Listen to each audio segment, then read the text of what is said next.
Hola a todos, ¿cómo les va? En esta ocasión vamos a enfocarnos en el factor de seguridad y en las formas y métodos de encontrar el factor de seguridad. Recordando que para encontrar o determinar un factor de seguridad existen varias metodologías y en las cuales vamos a resaltar cada una de ellas y sus diferencias como tal, ¿no? Por ejemplo, esta forma de encontrar un factor de seguridad va de acuerdo a la curva esfuerzo-deformación de mi material en específico. Se va enfocado en el material y en el tipo de esfuerzo como tal. Por ejemplo, yo tengo un factor de seguridad de 0.66 a 0.99 siempre y cuando el esfuerzo puntual o el esfuerzo que se está sometiendo mi elemento mecánico sea tracción o compresión.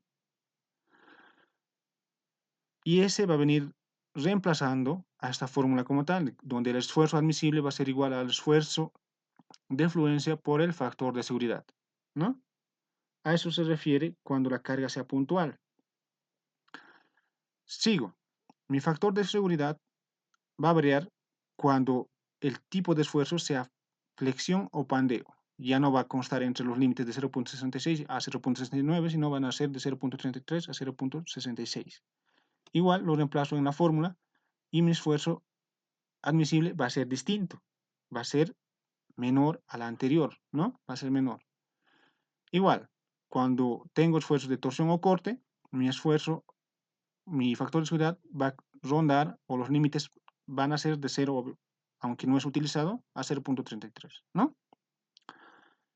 Igual viene reemplazando aquí y obviamente también el factor admisible, perdón, el esfuerzo admisible va a reducir de acuerdo al tipo de esfuerzo que está sometiendo mi, mi elemento mecánico. Pero este análisis es cuando yo ya conozco precisamente el esfuerzo que está sometiendo o cuando el esfuerzo o la carga a la que se somete es una carga puntual.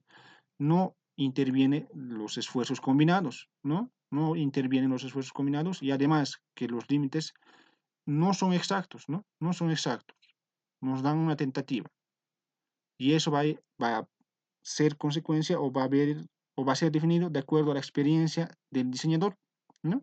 Yo doy un respectivo valor entre los límites de acuerdo a mi experiencia para distintos elementos mecánicos.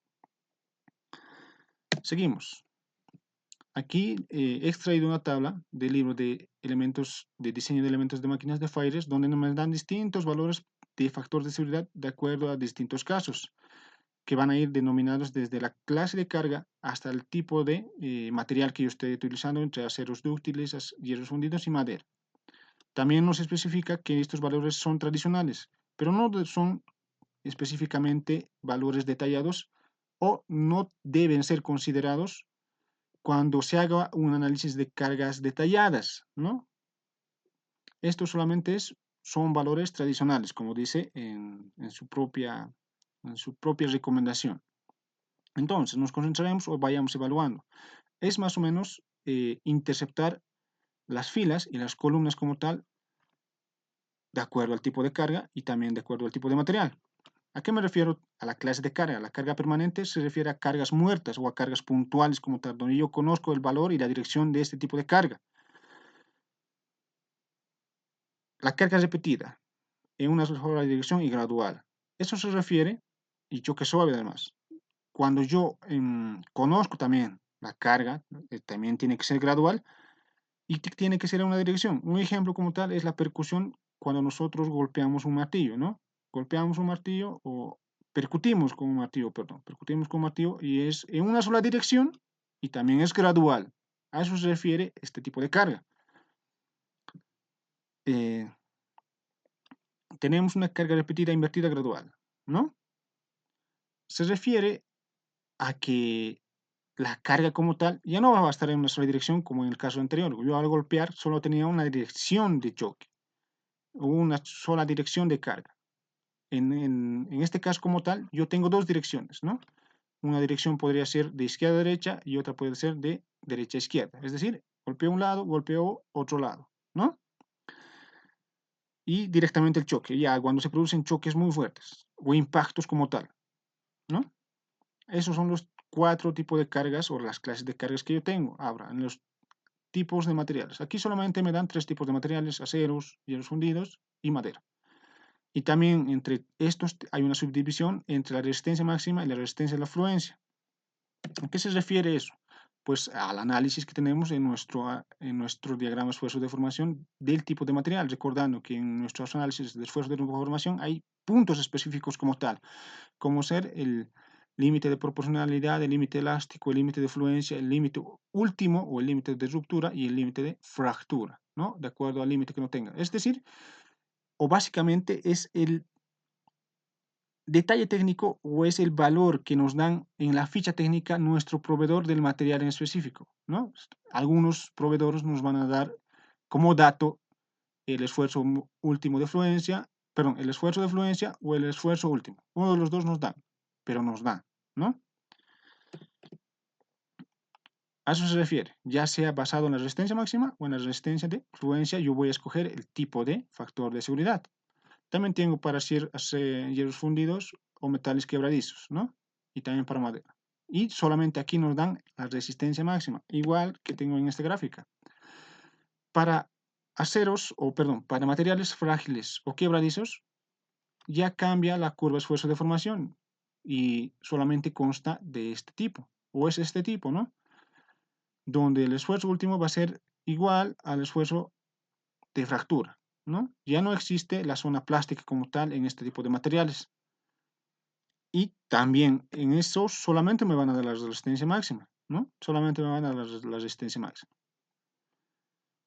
Y conociendo tanto el tipo de carga como el material que yo estoy utilizando para el elemento mecánico, pues determino enlazando la fila y la columna mi factor de velocidad. Y este es un poco más preciso, ¿no? Me dicen de 3 a 4, de 1.5 a 2, de 6 o 3, 7 a 8, a 10 o a 20 incluso, ¿no?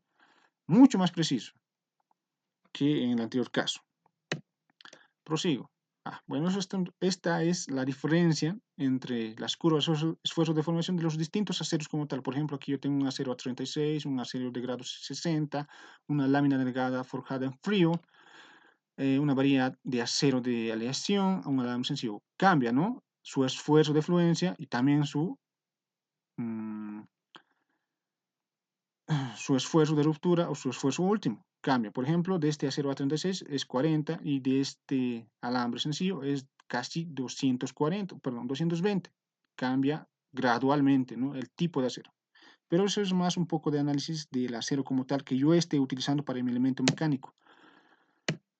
Muy bien, aquí tengo otra tabla donde me dan también valores específicos y rondan entre límites. Y este viene de Rafael Áviles de análisis a fatiga de máquinas. Van a venir, por ejemplo, de un factor de seguridad mayor o igual a 1.25. Estos son para elementos mecánicos que no están sometidos específicamente a esfuerzos físicos, como ser tapas, superficies protectoras, carcasas como tal.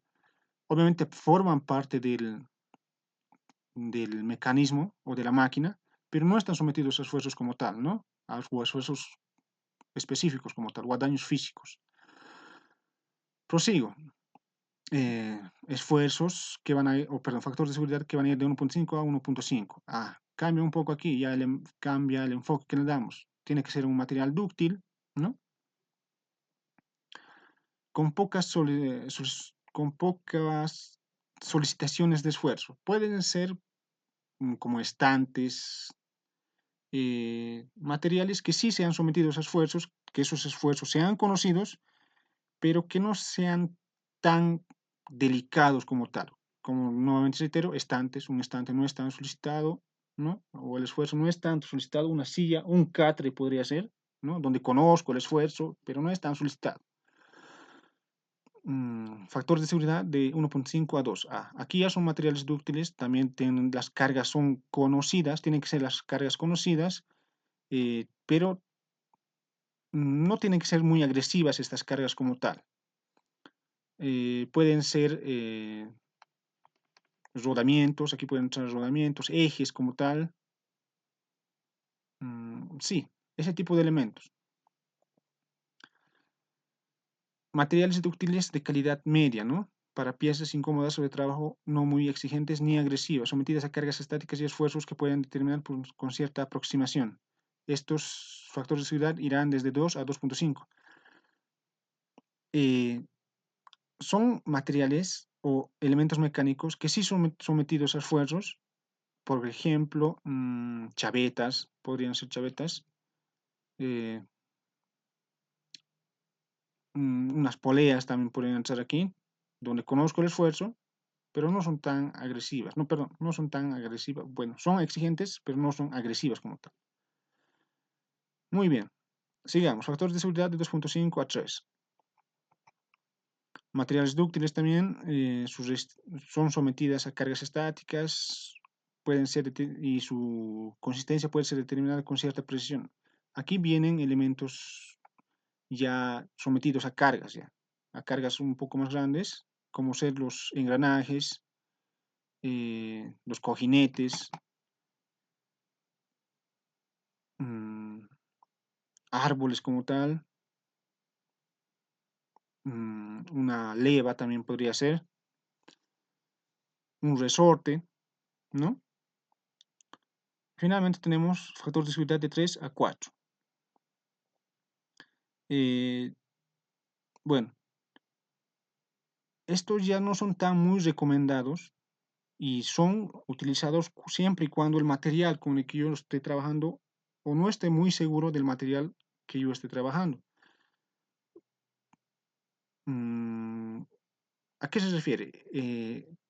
Cuando mi proveedor no es un proveedor fiable de mi elemento mecánica o de mi materia prima como tal. A eso se refiere, ¿no? Muy bien, sigamos. Finalmente tengo el factor de seguridad determinado por la metodología de Puzzle.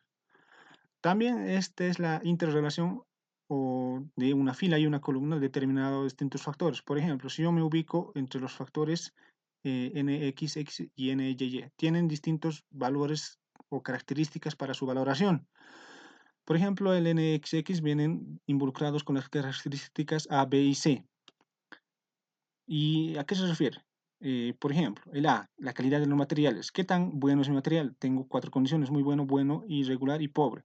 Si es muy bueno, entonces colocaré MB, muy bueno, si es bueno, bueno, regular y pobre, ¿no? Generalmente se coloca bueno y me localizo. Al localizarme aquí, yo me localizo en toda la fila, ¿no? Me localizo en toda la fila. En el B, control sobre las cargas aplicadas. Yo cuando controlo las cargas aplicadas o conozco en específico la carga aplicada, generalmente se coloca regular, ¿no? Entonces me vengo a ver regular. Ah, ya tengo ya la columna, tengo la fila y la columna, pero en esta fila hay distintas variantes o hay una subdivisión que van a constar o van a ser determinadas por C. C es la exactitud del análisis de esfuerzo. Es cuando yo ya he analizado un análisis de esfuerzos mucho más detallados o cuando sé específicamente qué tipo de esfuerzos van a hacer o van a involucrar a mi elemento mecánico. Generalmente también se coloca regular, ¿no? Regular. Entonces yo ya tengo la fila específica y la columna específica. La relación como tal me da este factor 2.3 que van a venir o va a ser igual a n sub xx. El n sub y es de la misma forma o se analiza de la misma forma. La interrelación de la fila y la columna, que van a ir determinados por las características D y D, D y E. El peligro para personal, es decir, qué tan peligroso es mi personal. Entre los elementos podríamos tener, por ejemplo, chancaduras, qué tan peligroso es mi material. Entonces, cuando es muy peligroso, muy serio, coloco, cuando no es muy peligroso, serio, y cuando no es nada peligroso o es muy poco peligroso, nada, no serio, ¿no? Generalmente se coloca serio, serio se coloca. Y el impacto económico, ¿qué tan costoso es mi elemento mecánico? ¿No? Ahí vienen involucrados los elementos fusibles, mmm, donde, donde tiende a romperse y algo que es muy costoso que no quiero que se rompa, ¿no? Generalmente se coloca serio, ¿no? Dependiendo de mi elemento mecánico, porque hay variedad en el coste del tipo de elemento mecánico. Entonces, les relaciono la fila E con la columna D entre S y la relación va a ser 1.3. Reemplazo en N sub y la multiplicación de estos dos factores me da el factor de seguridad. Muy bien, le doy las gracias por acompañarme y no olviden seguir la página y darle me gusta para otros videos.